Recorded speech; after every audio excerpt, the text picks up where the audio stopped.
Hi there BookTube, it's Eleanor here, and today I'm going to talk about the books that I've read this week. So this week I've had quite a good reading week at the start of May doing my Viewer's Choice.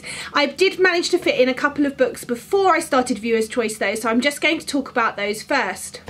So the first book that I completed this week is upside down. The first book that I completed this week is Low Volume 3, Shore of the Dying Light.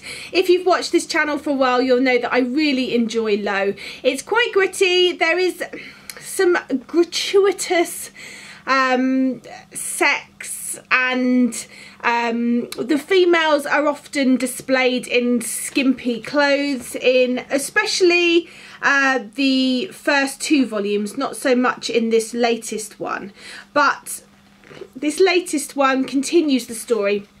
I do feel like I know that some people are uncomfortable with the amount of sort of tight and revealing clothing that's in some of the issues, but I felt like it worked for the story that they were telling, where women were exploited. And so because this one hasn't got anything like that, it's much more about the story, and the story's changed, so we don't get that side of it so much. I really enjoy it. I really enjoy where this story's going, and I'm really intrigued to see where it's going to go next after this one. So it was a great continuation for me. I'm definitely going to be continuing with this series, and I gave this one 4 stars.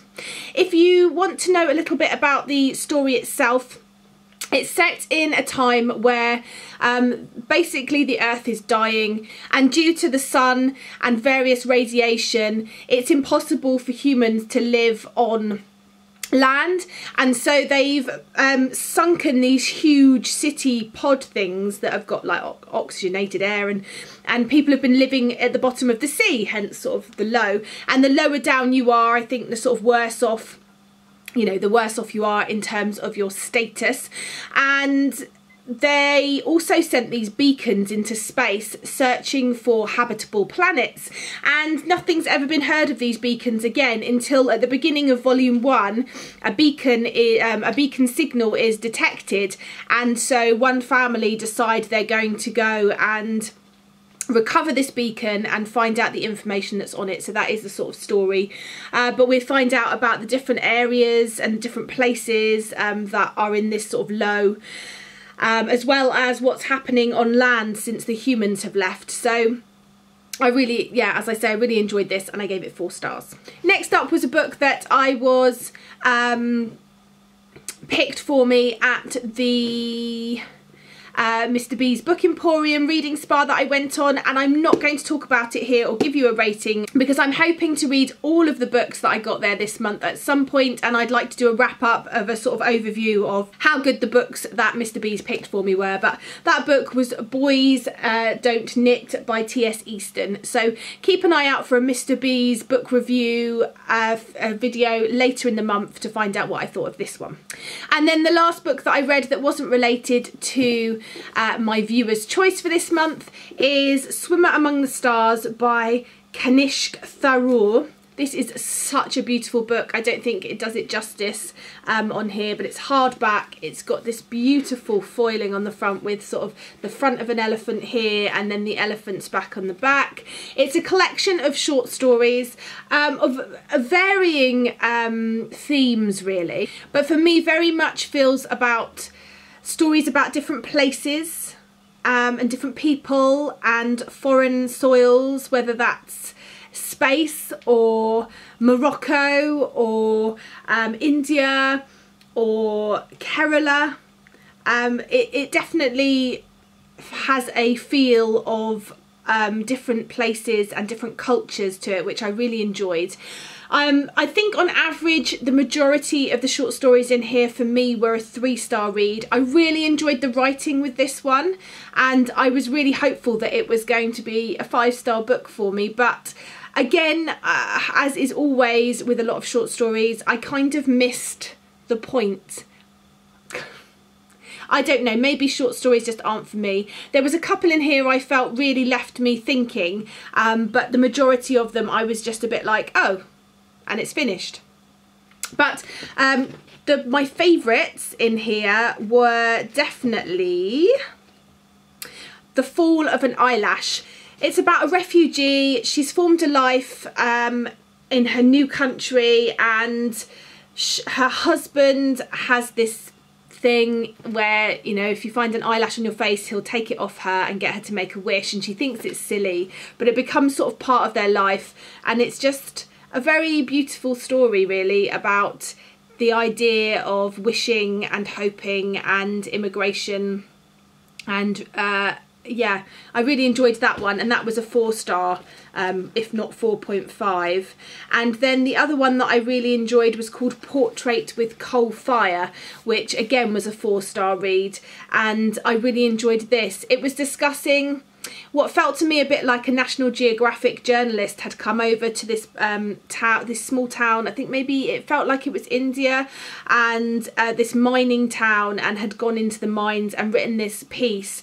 And a photograph of one of the families that he's either stayed with or got to know has appeared in the article, and we are following a conversation between this journalist and the man, the head of the household of this family, in the aftermath of this magazine being published, this article being published, and talking about his representation in this article. And I just thought it was really interesting, and just sort of goes to show the way that journalists can manipulate things to look like one thing, and how things that seem totally irrelevant or not important to someone from perhaps a Western country might seem very important to someone who is the subject of these articles.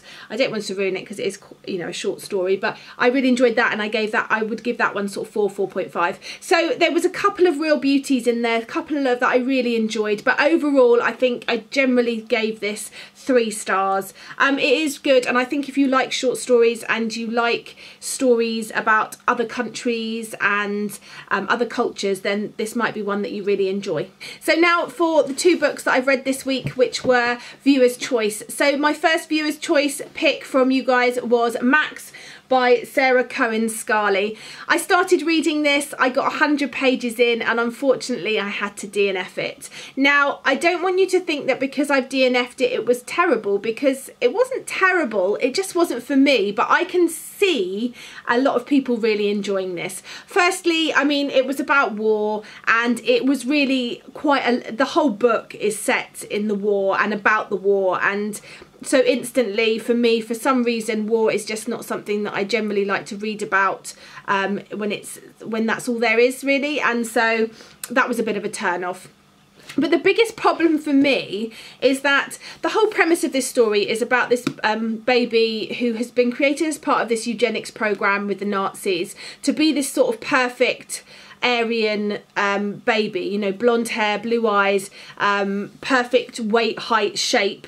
Everything is checked when they're born, and if they're born slightly different, or they're born with what they class as Jewish features, or anything that's not classed as sort of the Aryan ideal, then the babies are euthanized. And Max comes through and is this sort of perfect Aryan baby. But the whole of this book is written from Max's point of view. He's narrating this story even from in the womb, and I just found it really difficult to listen to a baby I just found it really hard to have a baby telling me the story, because even at the end, because I have sort of skimmed to the end since like DNFing it, I think he's only 9.5. So for this whole time it's a baby narrating the story, and he's very articulate and notices far more than I felt worked for me. I just couldn't suspend that sort of disbelief that a baby could have these thoughts. We don't know, maybe babies do have these thoughts, but I just couldn't put my mind out of that. So I think if you're interested in World War II, you're interested in this idea of what made, you know, an Aryan, what this sort of Nazi philosophy was, then this might be a really interesting story for you. And if you can cope with being narrated, the story being narrated by a baby and a young child, then I think you might enjoy it. But it just wasn't for me, so after 100 pages I put this one down, unfortunately.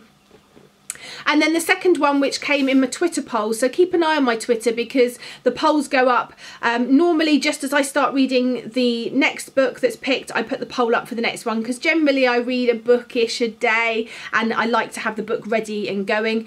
So I don't actually know what the book's going to be yet for the next one because I'm filming this on Thursday and it's not quite finished yet. But the book that was picked in the last one was The Upside of Unrequited by Becky Albertalli. Now I read Becky Albertalli's Simon versus the Homo sapiens agenda and it was good. I think I gave it 4 stars. I quite enjoyed it. I really liked the sound of this one. The premise was interesting and it was just chocked full of diversity. We've got twin sisters. They're 17. One of the twin sisters is a lesbian. The other one is heterosexual. They have 2 mums. So they have 2 mums who have taken, one of the mums had the twins and then the other mum has had a son. So they are a really interesting family. They're Jewish.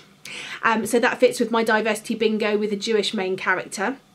We've got other Jewish characters in there. We've got a pansexual in there. We have got, it's set in a time where the US was looking to legalise gay marriage. So that happens in the book, which I thought was really cool. So I really liked this story. It's about our sister who is never been kissed, has had lots of crushes, but there's something holding her back from forming a relationship. And her sister Cassie forms a relationship with a girl called Mina, and they start to try and set her up with Mina's friend. But it's more than that. It's about the changing relationship of sisters as they grow up, and especially twins. They're incredibly close. It's a look into family dynamics and how different families work, and it was just a really lovely story. I really enjoyed it. I flew through it in a day.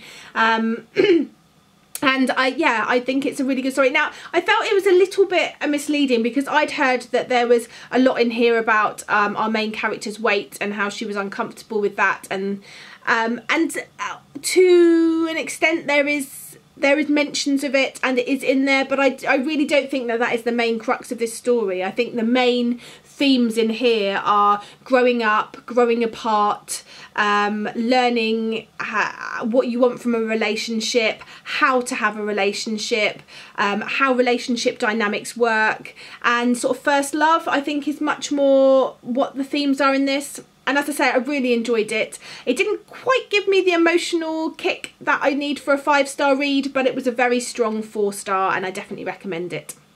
So I don't know what my next book is going to be because I'm still waiting for the poll to finish, but at the moment it looks like it might be Allegedly, and you will probably know by the time this comes up. But I'm excited. I'm really enjoying picking my books like this and having you pick from 3. It's been a really interesting experiment and so far been going really well. Anyway, have you read any of these? What are your thoughts on them? What have you read this week? Let's chat as always in the comments, and I look forward to speaking to you soon. Bye for now, BookTube.